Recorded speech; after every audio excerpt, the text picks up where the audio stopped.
The Big5D Podcast is supported by the sponsors of the 2025 Big5 Summit in Cape Town: ABSA Group, Dialogue, Afregis, NetWords, and Inspire. Thanks to all of these great companies for supporting our event, and look forward to announcements about next year's event coming soon. Welcome to episode 53 of the Big5D Podcast. I'm your host, Charles Laughlin, Editor-in-Chief of Big5 Digital. Today we're sharing another excerpt from our recent Big5 Summit in Cape Town. This episode features a conversation between our chairman, Thabo Seopa, and Jamie Wyngaard, who's the co-founder of Loop, which is an interesting company that's essentially bringing minicab operators into the 21st century, largely through payments and largely through a WhatsApp application. I'm going to let Jamie explain it, as he does so well, in this brief conversation that he and Thabo had at the summit. And I'll just add that Jamie was one of the most remarked upon and highly regarded conversations at this event, so we're really excited to share it with you, and we hope you enjoy it. So I'm going to call on Jamie Wyngaard, who's going to join me here. He's not doing any presentation, but it's just going to be just a conversation around his business, and then he'll tell you more about it. I don't want to spoil what he's going to say. But maybe, Jamie, the first thing that we need to do, can you just introduce yourself and, tell us more about your business? No problem. Thank you so much for the stage. I'm sure I don't have 30 minutes, but I'll keep it short. What's kind of significant being here is Innovation City was actually where our business started. This was our first formal office after living in coffee shops, as many entrepreneurs might have started. So it's kind of symbolic to be here with ABSA and being invited back to our first home. So Loop, we are a tech company. And as mentioned, we involved in payments. The payments we involved in, however, is for the emerging market, specifically started for the minibus taxi industry.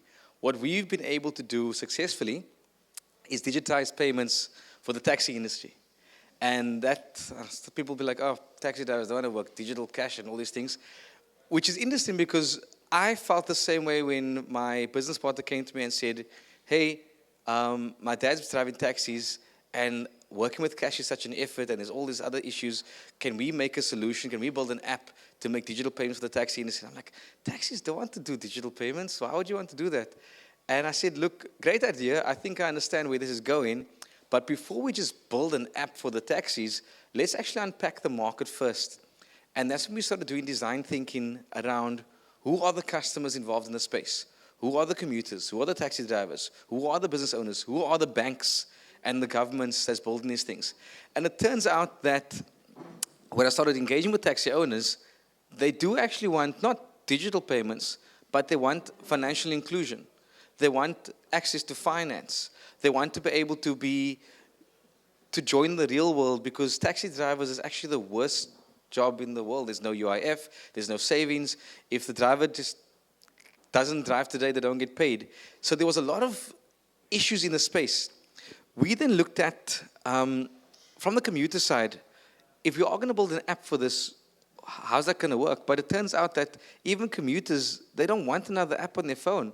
I don't think anyone here who wants, we don't want more apps on their phones. Especially an app for the taxis. Yeah, especially the taxi space. Maybe let me give an overview of what we're doing. Who here has ever used a taxi before? Okay, quite a few. You thought you guys were just bougie people. But who's ever had to get cash to pay the taxi and stand in line at ATM? Ever have to fight for change with the driver? Maybe let me actually make this more serious. Has anyone ever heard of someone ever being robbed or assaulted in public transport? So that's a big reality for 15 million people per day in South Africa. That's how many trips happens every single day in South Africa. And what we then looked at is, how do we solve for this space? We then built a ledger with AWS, and we use people's phone numbers as little bank accounts. I'm saying it loosely because I don't want the banks to come at me. But what we've done is via WhatsApp, we've enabled people to load funds onto their phone, and then transact via WhatsApp with the taxi driver to send their taxi fare in real time. We had to do the real-time payments because taxi drivers cannot wait for their money. We also had to look at how do we eliminate bank charges by building this ledger, because who's going to pay the additional charges for digital transactions? Can't be the customer, it can't be the taxi driver, can't be the owner. The reason we had to consider those things is because what's really going on in the space? Why does digital not work for the emerging market? Digital is expensive, and it's expensive to people that are used to using cash. And digital takes time. We think it's instant, but a day payment, paying 50 Rand extra for an instant payment is ridiculous when your taxi tip costs 10 Rand. And what we've understood in the space is our actual competition in the emerging market was not other banking products or other digital services. Our actual competition was cash. We had to build something that was as quick as cash, as trustworthy as cash. If I give you the money now, you got the money.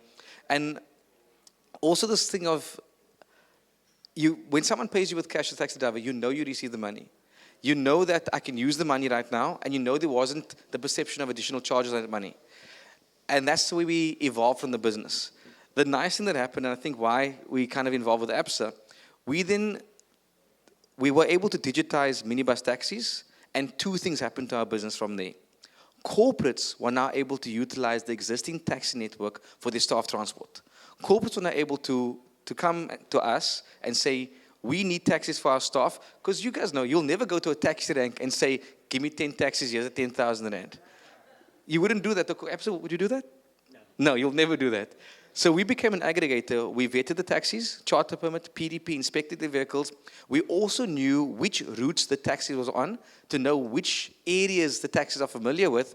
And what that helped, I'm sure you guys have heard of issues where you can't just send an Uber into Kailicha or Mitchells Plain or Manenberg because there'll be fights. With our system, corporates are not able to get their staff home safely because we will assign a Mitchells Plain trip to a Mitchells Plain taxi driver. That Mitchells Plain taxi driver is happy, they get in more value, more money, and there's no fighting in that space. On the other side, so corporate mobility happened one side, we're booming in corporate mobility, the BPOs are using us tremendously, they're having a good time. We won Best Mobility Company in Africa last year. We also won Social Enterprise of the Year from Cyril Ramaphosa because of the work we're doing in the taxi and the emerging market space. The other side, when the commuters started paying the taxis via WhatsApp, the commuters in the taxi said, but I do hair, I sell donuts on a Sunday, I do people's nails, and I've had issues where my customers want to use me, but they said, oh, I don't have cash. So we've opened up the network where anyone in a space, even you guys, wants to send money instantly, can utilize WhatsApp to do those payments. We then took it a step further. Small businesses might not always need a WhatsApp interface, but some people might want to pay that have card and tap facility. We partnered with Visa and ABSA. We're getting the TPP license from ABSA. We were now able to facilitate card payments, not just on a point of sale device, but we enabling a small business to just use their cell phone. If your card can tap, you can open a business and receive card payments immediately. And that's what we've done and transformed people. Jamie, so tell me, how different is your payment system different from your normal, like your M-Pesa of these world, mobile pay? I would say the first difference is how instant it is to utilize and engage with. Some of those platforms also have service fees. Ours doesn't. We're not looking at using service fees as a way of making money. We're looking at more value-added services on how we can support the businesses and support the taxi industry, and that's when we make money. So the service is completely free to use. Another thing is you don't have to even be in the same taxi when sending money. We've realized that our service can also be used for remittance. So you can be in another country and you can send money to someone via WhatsApp. I feel like I'll give everybody here some free cash to try it out. I'll Oprah the moment out. So if you want to talk to me also of how to use it, you can try it out. But on the topic of how this is different, number one, you don't need another device like some of the other indices players in the space. You just use your mobile phone.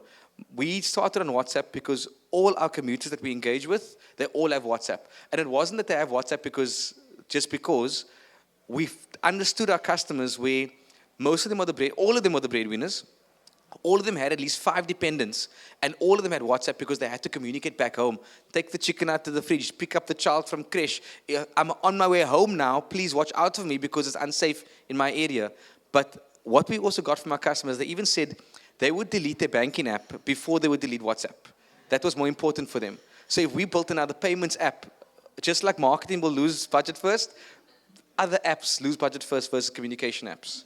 Cool. And how do you, which markets are you operating in now? So at the moment, we're in the emerging market, in the taxi space primarily, but we are busy expanding. We just opened up an office in Joburg, and we're also expanding through Africa.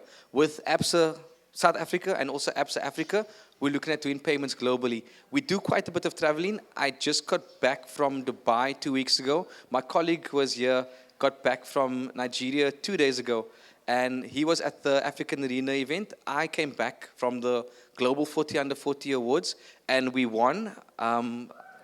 Yeah, Well thank done. you. Congratulations. Apparently one of the top 40 people in the world. Under 40. I still think Under 40. I feel like, where's all the other people? But I understand why we won, because what we're building isn't just, we thought it will just be for us and our taxis. Imtiaz thought it was just helping his dad in the taxi industry. But it turns out what we're building, solving such a simple solution like payments and getting your money right now and not paying for your money, is a pain point multiples of people have across the world. And that's where we're heading.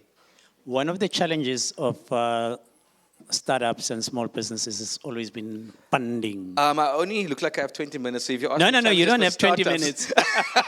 No, I can't give a list of Yes. challenges. Don't worry about the Okay, clock. Yes, because there yes. are a multitude of challenges Yes. for startups.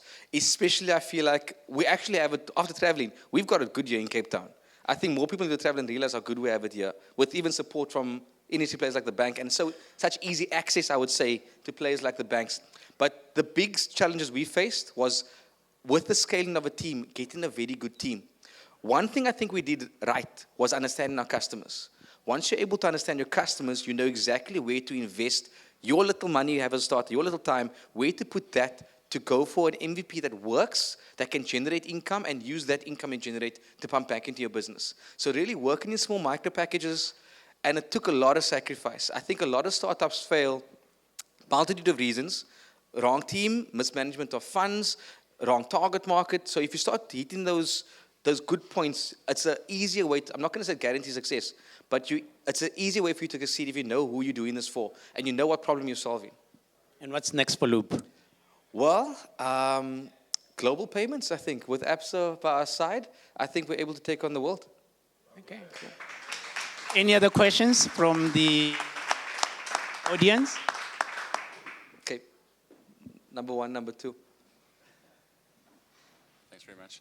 Hi there. Are you offering B2B as well as B2C? Can other Yes. companies use your services in We their products? definitely are offering B2B. Once we're expanding in the B2C space, but we realized once we onboard more B2Bs, like we're having chats with ShopRite, we're having chats with Take-A-Lot, they need to access the emerging market as well. And we've got the emerging market, so we can go from the business side to business. Even the spaza shops that need to get their supplies, we want to onboard the supplier for the spaza shops onto our platform. The people doing car maintenance for the taxis, we want to onboard that business onto the platform as well. So we're definitely keen. Okay, great. Thank you. Cool. So you should be proud. You've been asked by Mr. Mark. He's from Silicon Valley. So Oh, lovely. Thanks, Mark. Okay. I met you at a Heavy Chef event. I don't know if you can remember. You and I sat together on the couch. Yes, on the just couch over right a in year front. ago.